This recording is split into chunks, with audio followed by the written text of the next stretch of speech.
जगीचा परमारोग संतुष्टि परमं धनं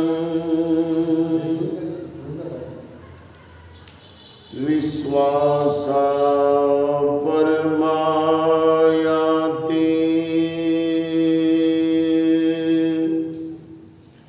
निब्बानं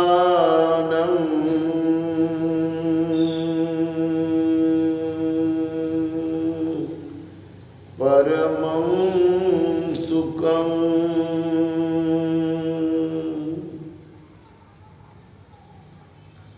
भगवंतानी ही गाथा श्रावस्ती महाविहार येथील गंधकुटीमध्ये विहार करत असताना महत्त्वपूर्ण प्रसंगामध्ये ही दिलेली आहे। कोणतेही जे आरंभ होते ते चित्तामध्ये आरंभ होते। सर्व गोष्टींचं उगमस्थान हे चित्त आहे। चित्त हे अग्रगामी आहे। अगोदर चित्त जाते कुठे, त्यानंतर बाकी लोक जातात। अगोदर शरीर जात नाही, अगोदर चित्त जाते तिथं, आणि त्यानंतर सर्व धम्मसेना नव्हे तर मारसेना जात असते। भगवंतानी या चित्तावर खूप वर्णन केलेलं आहे। संपूर्ण अभिधम्म पीठक हे चित्त आणि चैतसिक यांनी भरलेलं आहे। चैतसिक म्हणजे मनाला निर्माण करणारी मनाची प्रवृत्ती। ते निर्माण होते ते मन, अगोदर त्याची प्रवृत्ती तयार होते। चित्त प्रवृत्तीशिवाय चित्त तयारच होत नाही, त्याला चैतसिक म्हणतात। असे चैतसिक 52 आहेत। ते वारंवार उत्पन्न होतात, ते वारंवार उद्भवतात, ते कधीही निर्माण होतात, त्यांचा काही काळ नाही। आणि जे चित्त आहेत ही चित्त 98 प्रकारचे आहेत। यामध्ये 3 चित्त प्रमुख आहेत। रागमूलक चित्त, द्वेषमूलक चित्त आणि लोभमूलक चित्त। जेव्हा आपण चित्ताला कधी जाणतच नाही तर चित्ताचा आरंभ कसा करणार आहे? मग चित्त म्हणजे काय नेमकं? बऱ्याच लोकाला अशा सूक्ष्म अतिसूक्ष्म शब्दांचा भावार्थ, शब्दांचा मतितार्थ, शब्दांचा वस्तुनिष्ठ अर्थ आणखी लक्षात नाही आला। आणि म्हणून शब्दार्थ नेहमी जाणला पाहिजे, शब्दांचा भावार्थ जाणला पाहिजे आणि शब्दांचा मतितार्थ जाणला पाहिजे। यामुळे आपले भ्रम आणि भ्रांती याच्यातून मुक्तता होते। प्रचंड भ्रमामध्ये मानव समाज गडपलेला आहे आणि या भ्रमामुळे त्याची भ्रांती वाढत चाललेली आहे। आणि भ्रांती एवढी बेभान वाढत चालली की त्यामध्ये त्याची हे जी स्मृती आहे ती भ्रमिष्ट होत चाललेली आहे। आणि म्हणून बरेच लोक काही काळानंतर त्यांच्या स्मृतीला डॅमेज म्हणजे स्मृतीला आघात पोहोचतो, त्यांना आठवतच नाही। 1 लाखाची थैली इथं ठेवली तो माणूस उठून जातो, जवळचा सारथी त्याला म्हणतो, तुमची थैली तिथं राहिली 1 लाखाची आणि तुम्ही एकटेच चालले का? तेव्हा तो त्याच्या हातात देतो. अशी स्मृतीची भ्रमिष्टपणा, स्मृतीचा विसर क्रमानं का होतो हे आपण समजलं पाहिजे. कोणती स्मृती आपली कमजोर होऊ नये. क्षीण होत जाणारी स्मृती आपण तिची दखल घेतलेली नाही. 10 प्रकारच्या अनुस्मृती भगवंतांनी सांगितल्या. त्यामध्ये बुद्धानुस्मृती, धम्मानुस्मृती, संघानुस्मृती, अनापानस्मृती, कायानुस्मृती, वेदनानुस्मृती, चित्तानुस्मृती, धम्मानुस्मृती, मरणानुस्मृती आणि अनापान स्मृती या 10 स्मृतींचा क्रमानं अभ्यास करत गेलं तर स्मृती बलवान होते. स्मृती ही ताजीतवानी राहते. आपण स्मृतीला पालीमध्ये सती म्हणतो आणि या पालीच्या सती शब्दाचा अर्थ आहे स्मृती. परंतु स्मृतीचा अर्थ आपल्या मराठीमध्ये लोक आठवण असा करतात, परंतु एवढा संक्षिप्त अर्थ आपण एवढ्या मोठ्या महान शब्दाबद्दल सांगू शकत नाही. म्हणून स्मृतीचा खरा अर्थ आहे परिपूर्ण जागरूक, सावधान. मी हात असा केला, मला कळालं पाहिजे की मी हे हात इथून इथपर्यंत केला. मी हात असा केला हे आपल्याला कळालं पाहिजे. हाताबद्दलची पूर्ण हालचाल, डोळ्याबद्दलची पूर्ण हालचाल, दोन्ही पायाबद्दलची पूर्ण हालचाल, हे बाह्य अवयव याची प्रत्येक हालचाल मायन्यूटली, अत्यंत सूक्ष्म, अतिसूक्ष्म आपण केलीच पाहिजे. यामुळं स्मृतीची सजगता ही आपली बलवान होते. ही जागृती आपल्याला पुढे खूप लाभ देते.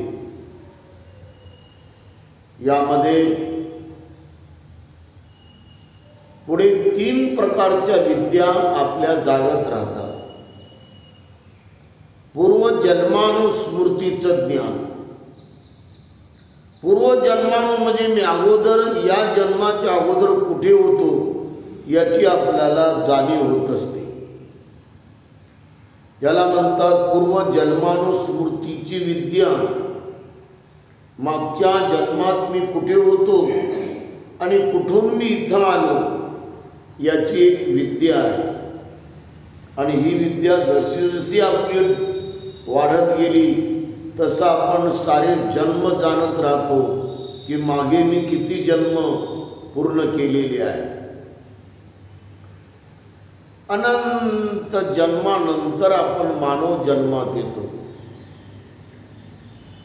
एक बोधिसत्व हा 10 पारमिता पूर्ण करता करता त्या 10 पारमिता पूर्णत्वाला नेत होतो. एकही पारमिता ही अपूर्ण होऊ देत नाही. एक मानव, बुद्धिमान मानव, सजग मानव, परिपूर्ण सतर्क आणि ज्ञानी मानव या 10 पारमिता पूर्ण करण्यावर या जन्माचं तो लक्ष करतो. हा जन्म केवळ या 10 पारमिता पूर्ण करण्यासाठी मी घेतलेला आहे, असा आपला परिपूर्ण अढळ निष्ठा आणि आपली डोळस श्रद्धा जागली पाहिजे. डोळ्यामध्ये ज्ञानाचा काजळ घालून डोळस निर्माण झालेली श्रद्धा आपल्याला या 10 पारमितेला पूर्ण करण्याची महत्वाकांक्षा जागवते. अशी जर महत्वाकांक्षा तुमची जागली तर तुम्ही क्षण प्रतिक्षण पारमिता पूर्ण करायचा विचार करता.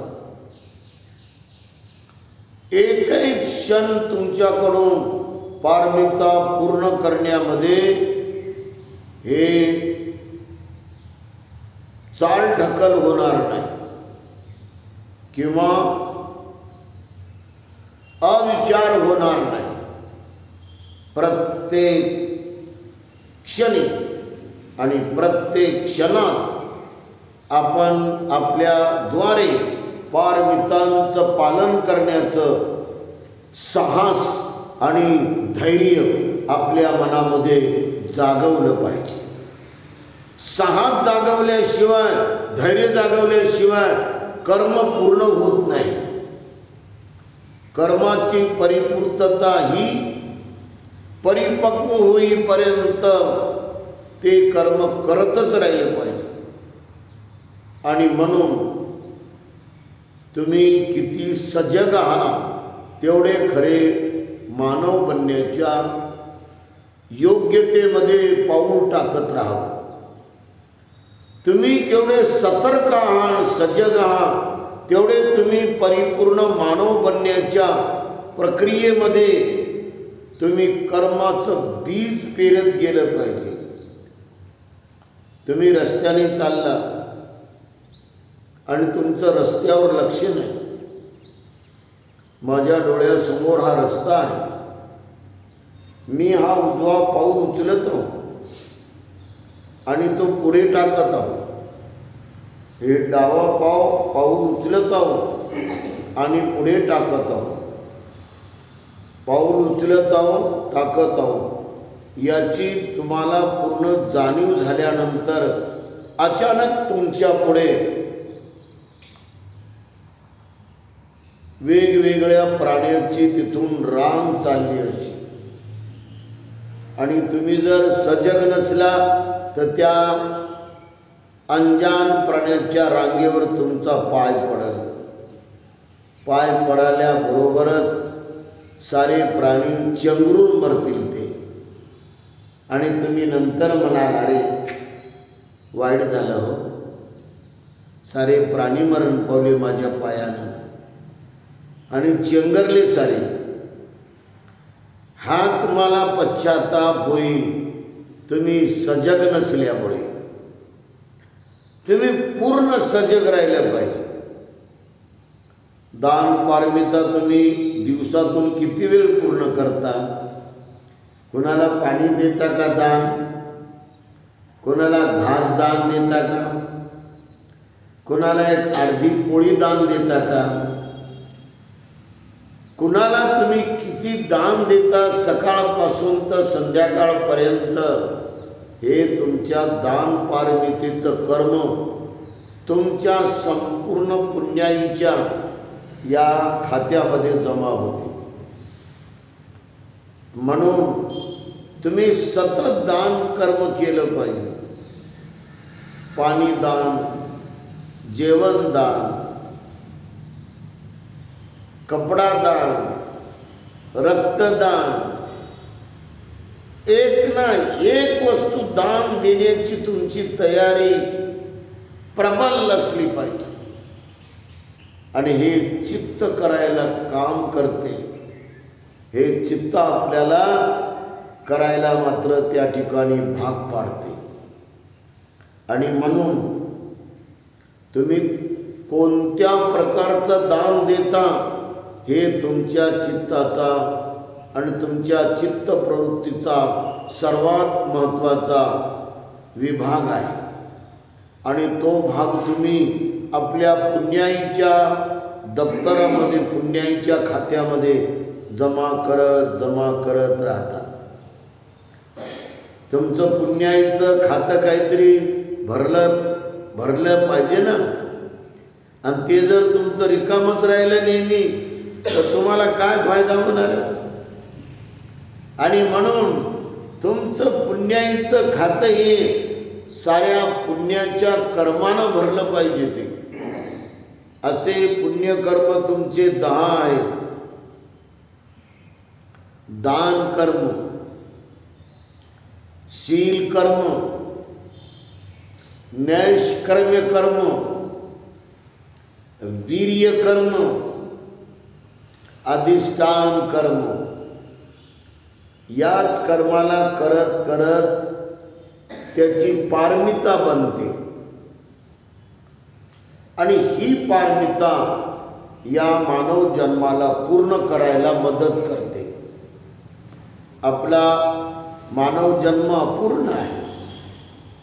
आपण खूप अज्ञानामध्ये जगत असतो. आपल्यामध्ये कोणती गोष्ट परिपूर्ण भरलेली नाही. नाहीतर तुम्ही मूल्यांकन करा. तुम्ही आपल्या स्वतःला तपासून घ्या. शांत बसून की तुझ्यात काय परिपूर्ण आहे सांग बरं तू. असं तुम्ही स्वतःला विचारा. तुझ्यात परिपूर्ण काय भरलं. आणि असं जेव्हा तुम्ही स्वतःला विचाराल तुझ्यात परिपूर्ण संयम आला का, तुझ्यात परिपूर्ण संयमशीलता आली का, तुझ्यामध्ये परिपूर्ण नम्रता आली का, तुझ्यामध्ये परिपूर्ण प्रेमळपणा आला का. म्हणजे प्रेमळपणा म्हणजे प्रेमानंच रात दिवस बोलणं, कोणाला मोठ्या आवाजात न बोलणं.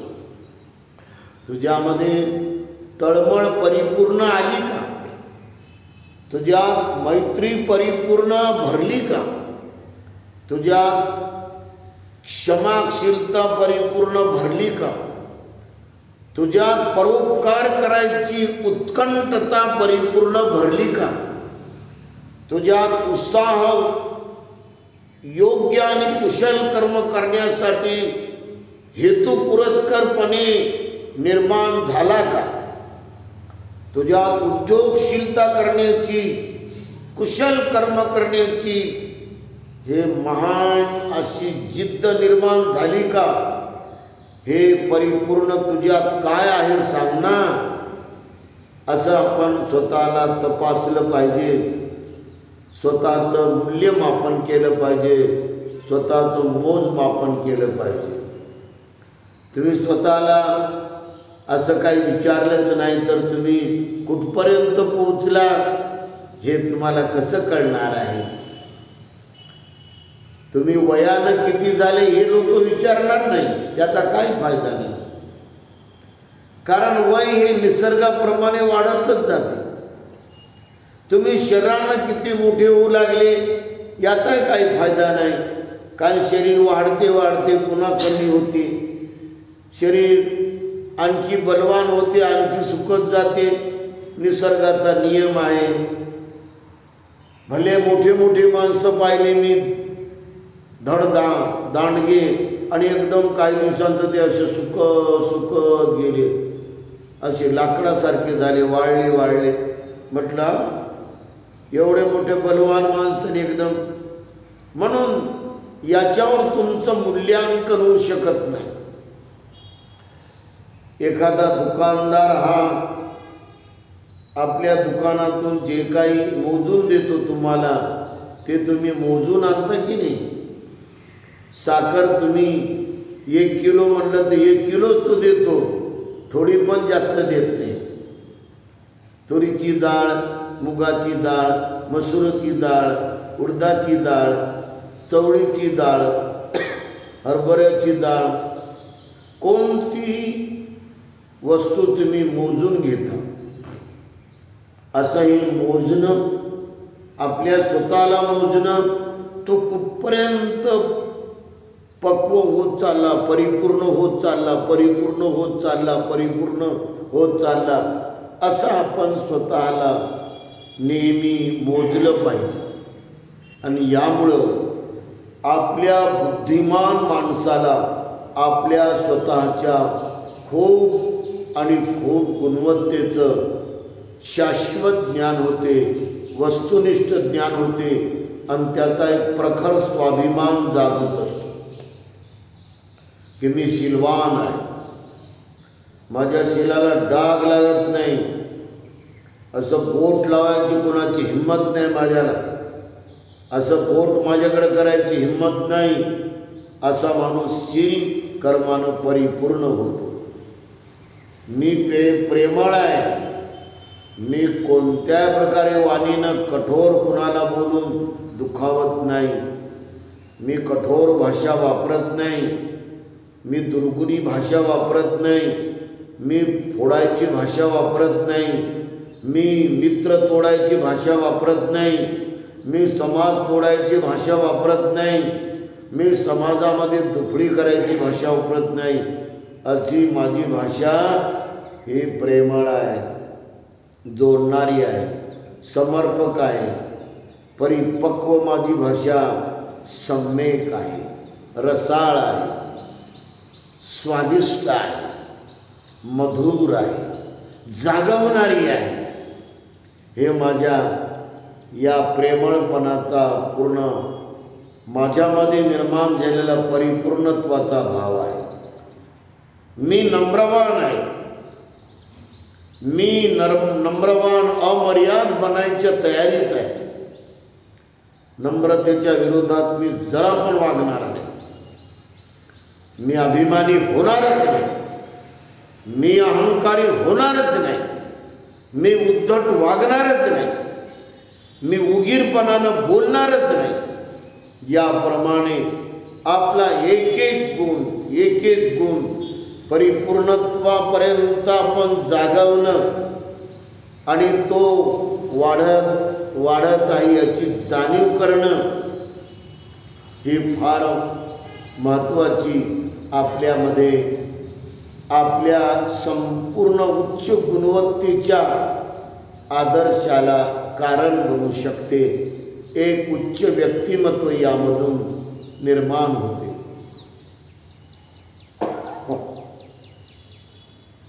बोधिसत्व एका मोठ्या जंगलामध्ये होते. त्यांचा जन्म हा पांढऱ्या शुभ्र हत्तीच्या योनीमध्ये आला आणि पांढरा शुभ्र हत्ती म्हणून ते जंगलाचा राजा म्हणून ते सर्वीकडे फिरायचे. इकडनं तिकडे जायचे, तिकडनं इकडे यायचे.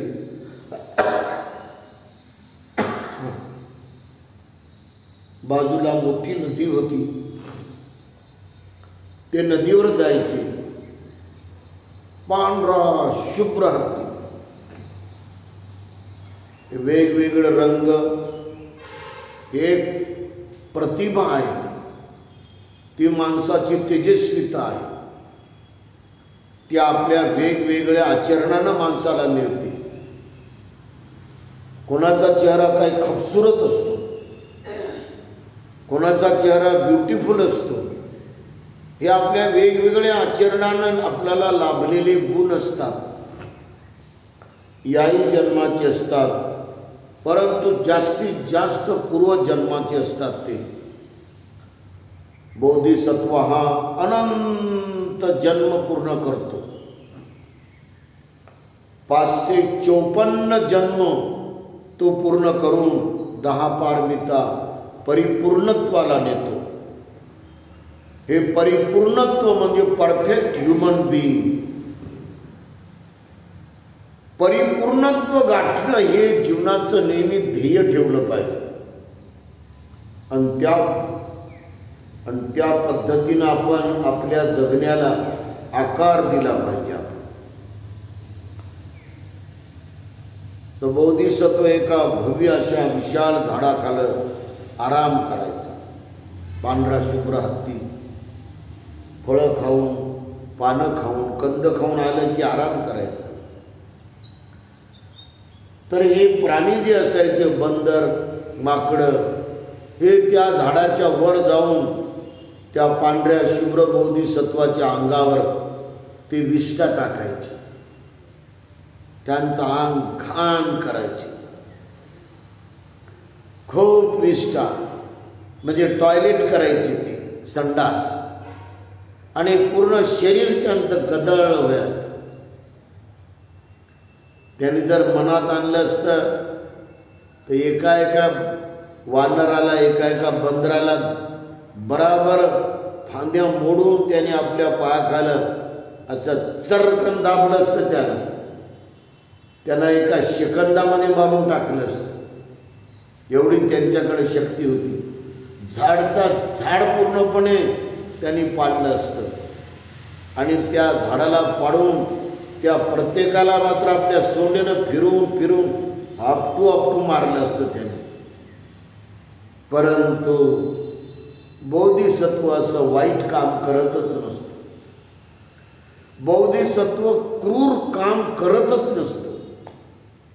बोधिसत्व हा हत्येचं काम होऊच देत नाही. कुणाचा बळी आपल्याकडून जावं असं त्यांच्या मनात आरंभच होत नाही. हे बोधिसत्वाचं सर्वात महान असं विशाल आचरण आहे, पारमिता आहे. म्हणून पूजनीय बोधिसत्व यांच्या उभ्या चळवळीमध्ये तुम्ही एक तरी माणूस त्याची हत्या झाली का, तो मरण पावला कसं दाखवा तुम्ही. एवढा लढा त्यांनी, रक्ताचा एक थेंब सुद्धा जागेवर पडू दिला नाही. हे बोधिसत्वाची सर्वात मोठी महानता आहे. बोधिसत्व पुन्हा आपलं घाण शरीर बघून नदीवर जाईल. नदीवर जाऊन पुन्हा तिथे अंघोळ करेल.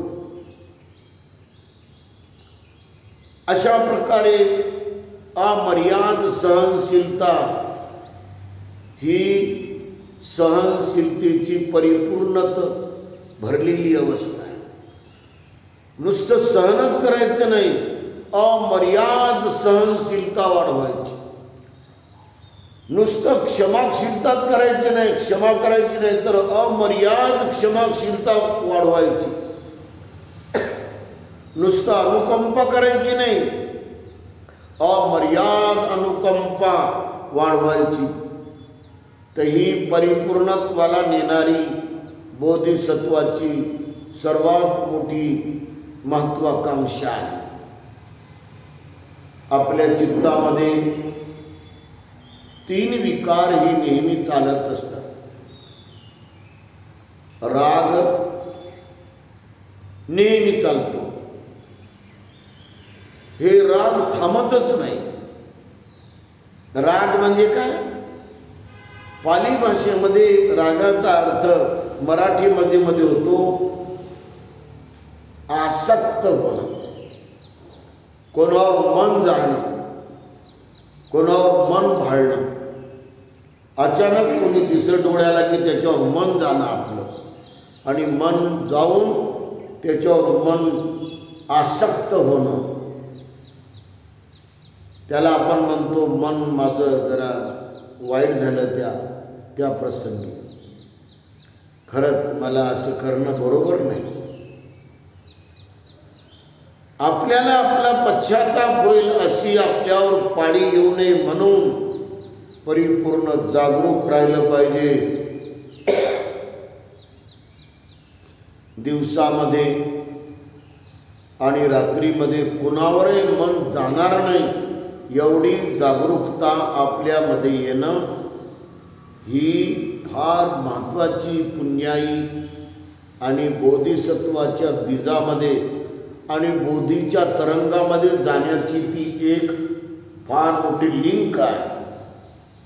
आणि म्हणून आपण हा जो दोष आहे विकार, याला फार मोठा मळ म्हणतात. हा संपूर्ण विश्वामध्ये सर्वीकडे सारखाच आहे.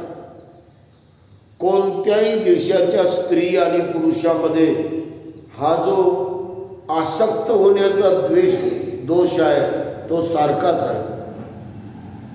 आणि म्हणून मनाला परिपूर्ण लगाम लावणं, मनाला वश करणं, मन परिपूर्ण 100% आपल्या ताब्यात राहण्यासाठी आपण आनापान करत राहणं, या श्वासावर परिपूर्ण आपण आणि परिपक्व लक्ष देणं, यामुळं मन आपल्या वशमध्ये 100% राहते. आपल्या मनावर आपलं नियंत्रण नाही तर मग नियंत्रण कोणावर करायचं? जर आपलं मन बाहेरच भरकटत गेलं, बाहेरच बघत राहिलं, बाहेरच काम करत राहिलं, तर मनावरलं नियंत्रण करणार कोण? मनावर परिपूर्ण नियंत्रण करण्याची आपण कला शिकणं ही आनापानच्या द्वारे आपल्याला मिळणारी सिद्धी आहे. आणि यामुळं आपला सर्वात मोठा पुरुषार्थ, सर्वात मोठा उच्च स्वाभिमान जागा होतो की मी माझ्या मनाला जिंकलेला आहे. माझं मन कुणावरही भाळत नाही. पूर्व, पश्चिम, उत्तर, दक्षिण कोणावरही माझं मन जात नाही. एवढा मी परिपक्व असा खरा माणूस आहो, अशी तुमच्यामध्ये खरी बुद्धिमत्ता जागली पाहिजे. या मानव जन्मामध्ये तुम्हाला हे जर तुम्ही वैभव जागवलं तर किती चांगलं होईल, किती तुमचं बरं होईल, किती तुमचं मंगल तुमच्या जीवनामध्ये तुम्ही करून बसाल. आणि म्हणून भगवंताच्या धम्मात मनावरलं परिपूर्ण नियंत्रण तुम्ही जागवा, करा, असं भगवंतांनी सांगितलं.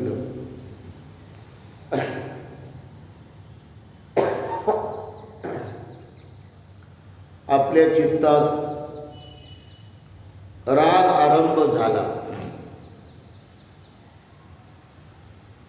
आणि आपण बसून आहोत आणि डोळे बंद केलेले आहे, परंतु राग आरंभ झाला म्हणजे कुणावर तरी मन गेलं.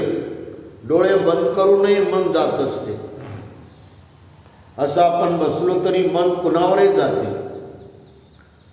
तुम्ही सकाळी सकाळी कुणाला पाहून आला आणि इथं जर बसला तुम्ही 10 मिनिट 15 मिनिट तर लगेच ते दृश्य तुम्हाला इथं दिसते. लगेच तुम्ही इथं बसल्या बसल्या त्या रूपावर तुमचं मन भाळलं किंवा तुमचं मन तिथं गेलं तर तुम्ही ते इथं बसल्या बसल्या ते रूप काय आहे, ते रूप असं आहे, ते रूप असं आहे, असं आहे, असं आहे, असं आहे, तसं आहे, तसं आहे, असं आपलं चित्त हे रागमूलक चित्त हे त्याचं वर्णन करून करून करून त्याचे संस्कार आपल्यामध्ये जमा करते. आणि हे संस्कार आपल्याला फार मोठी हानी करून टाकते, फार मोठी आपल्याला विचलित बनवते. आणि मळ वाढवत ते आसक्तीचा मळ, ते भाळलेला मळ, ते मन गेलेलं तो जो मळ आहे तो जमा होतो. ते रूप काय आहे तर ते मन आतमध्ये असं घोळत राहते, ते मंथन करते. ते नाक असं आहे, ते नाक असं होतं, ते डोकं असं होतं, ते चेहरा असं होता, हे रंग असं होतं, हे बॉडी अशी होती, ते चाल अशी होती, असं होतं, असं होतं, असं होतं, असं होतं, तसं होतं. असं घोळत घोळत घोळत त्या रूपावर ते मन असं पूर्ण आसक्त होतं. ज्याप्रमाणे पाण्यात टाकलेला गळ त्या माशीला वाटते की मासोळीला की अरे काहीतरी खायचं आहे, एकदम गटकन गिळते आणि जसे तडफते ते तडफडत तडफडत राहते, जमिनीवर फेकली की आणखी तडफडते. असं आपलं चित्त त्या आसक्तीमध्ये गेल्यामुळं तडफडून तडफडून तळमळून तळमळून तळमळून ते मळ जमा करते आणि अशी अशांती वाढते, अशी बेचैनी वाढते, असं अस्वस्थ मन वाढते. असं हे पांगत पांगत आपलं मन खूप विदीर्ण बनते, उदास बनते. आणि म्हणून ध्यानामध्ये याला कामवितर्क म्हणतात. पहिल्या पायरीमध्ये कामवितर्क त्रास देतो, म्हणजे आपलं मन हे रागानं कुणावर तरी गेलं आणि तिथं मन भाळलं तर त्याचा परिणाम आपल्याला आपल्या पहिल्या ध्यानामध्ये पहिल्या पायरीमध्ये भोगावा लागतो. कामवितर्क आणि कामविचार हे दोनही विकार आपल्याला अशांत करतात. म्हणून भगवान म्हणतात, जसं चित्तामध्ये काम म्हणजे राग आल्याबरोबर ओळखा, राग आला म्हणजे मन कोणावर आलं. मनात राग आरंभ झाला, मनात राग सुरू झाला असं जर तुम्ही जाणलं, एवढ्या जाणल्यामुळंच तुमचा हा रागाबद्दलचा अभ्यास, डोळे बंद करून रागाबद्दलची तुमची जाणीव तुम्ही ओळखले, राग मनात सुरू झाला असं जेव्हा तुम्ही द्रष्टाभावानं जाणता, द्रष्टाभावानं पाहता, डोळे बंद करून शांत चित्तानं, शांत स्थिर चित्तानं की माझ्या मनात राग आला, माझ्या मनात राग सुरू झाला, एवढं जरी तुम्ही जाणलं तर ती कर्मानं त्याची जी तीव्रता आहे ती अशी क्षीण क्षीण क्षीण क्षीण कमजोर कमजोर कमजोर कमजोर होत राहते. अशा प्रकारे आपल्या चित्तातल्या आपल्या विकाराला कमजोर करायला आणि कमजोर करून करून करून त्याला क्षीण क्षीण क्षीण करून त्याला जाग्यावरच तिला विरघळून टाकण्याची भगवान बुद्धांनी ही विधी सांगलेली आहे. वारंवार वारंवार तुम्ही असं नेहमी करावं लागतं. एकसारखं केलं द्रष्टाभावानं, तटस्थ भावानं, तर आपला कोणताही विकार हा उजागर न होता, हे अगदी प्रबळ न होता, तो कमजोर कमजोर कमजोर कमजोर होतो. दुसरा एक विकार चित्तामध्ये येतो ते म्हणजे द्वेष. तुम्ही तिकडनं विहाराकडे येऊ लागला सकाळी सकाळी 7च्या अगोदर आणि कुणीतरी करून तुमच्या समोरच्या बाजूनं हा एक दगड असा फेकला आणि ते तुमच्या बाजूनं आला आणि तुमच्या या समोरच्या पोटरीला म्हणजे तुमच्या हाडाला लागला. दगड एवढा एवढाच होता आणि तो तुमच्या हाडाला लागल्यामुळं तीव्र वेदना तुम्हाला होऊ लागल्या आणि तो माणूस तेवढ्यात आला आणि तुम्हाला म्हणू लागला की दादा क्षमा करा, जरा तुम्हाला मी फेकलेला दगड लागलेला आहे. आणि तुम्ही त्याला त्याची क्षमाशीलता न जमता भडव्या, मला तुझा दगड लागला म्हणून जर तुम्ही हात उगारला किंवा आणखी काय उगारलं तुम्ही, तर तुम्ही चवताळला तुम्ही क्रोधामध्ये, तर तुम्हाला आणखी अशांती मिळेल, तुम्हाला आणखी पूर्ण बेचैनी मिळेल, तुम्हाला आणखी खूप अस्वस्थ होऊन जाईल आणि तुमच्या या मनस्थितीमध्ये विदर्गता येईल. म्हणून भगवान म्हणतात की जर तो क्षमा मागत असेल तर तुम्ही एवढंच म्हणायचं, याच्या पुढे असं मारू नको कोणाला, कोणालाही मारणं दुःखदायक आहे, असे दगड फेकू नको, आता फेकला तर फेकला पण याच्या पुढं तू वाईट काम करू नको, दगडच फेकू नको, लाठी फेकू नको आणि काही फेकू नको तू, आणि फेकणं बंद कर, दुसऱ्याला आपला त्रास होणार नाही असं वाग. अशा प्रकारे आपल्या चित्ताला आपण उफाळून न येऊ देता, उजागर न होऊ देता आपण आपल्या चित्ताला असं पूर्ण द्वेष विरहित करायला काम करा. चित्तामध्ये द्वेष हा नेहमी येतच राहतो. तुम्ही रस्त्याने येऊ लागला आणि फार दिवसापूर्वी तुम्ही त्याला शिवी दिली होती, तोच माणूस 15 वर्षापूर्वी तुम्हाला विसरून गेला आणि त्याने येऊन तुमच्या थोबाडीमध्ये एकदम चांगलीच लगावली तर तुम्ही म्हणता का मग लय चांगली लागली राजो, खाना आता इकून ये खाना, असं तुम्ही म्हणाल का? तुम्ही विचाराल की बाबा तुम्ही काऊन मारू लागला मला, काय मी तुमचं काय नुकसान केलं, माझ्या थोबाडीत तुम्ही कसून मारली, मला त्रास होत असेल की नाही आणि तुम्ही का मारली? मग तो जवाब देतो की बाबा 15 वर्षापूर्वी माझा अपमान केला, तो आता उभरून आला म्हणे, मग मी त्याचा बदला घेतला. बरोबर, याच्यापुढं मावरू नको, आता झालं आपलं, फिटलं तुझं आता, असं म्हणून जर तुम्ही समाप्त केलं तर इथं द्वेष समाप्त होतो.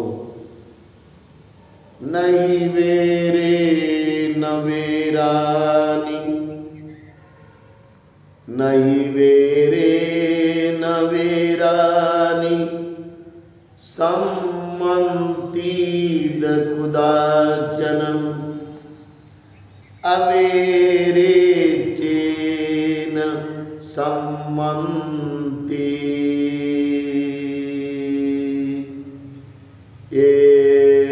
धम्मो सनंतनो.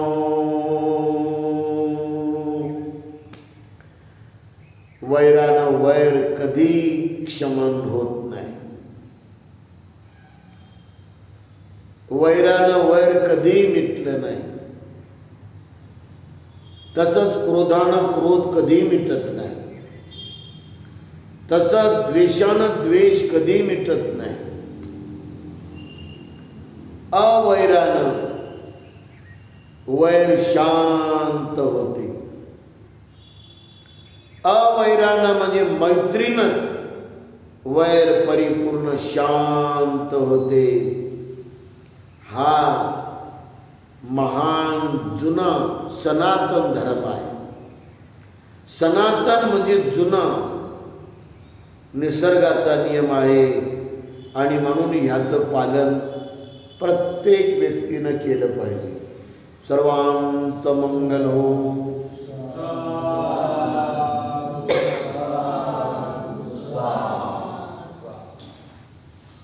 बुद्धं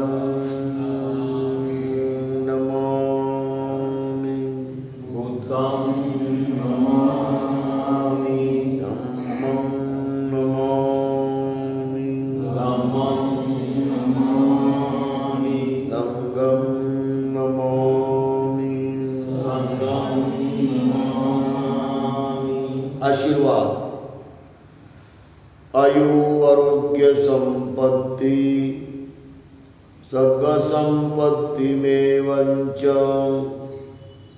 ततो निब्बान संपत्ति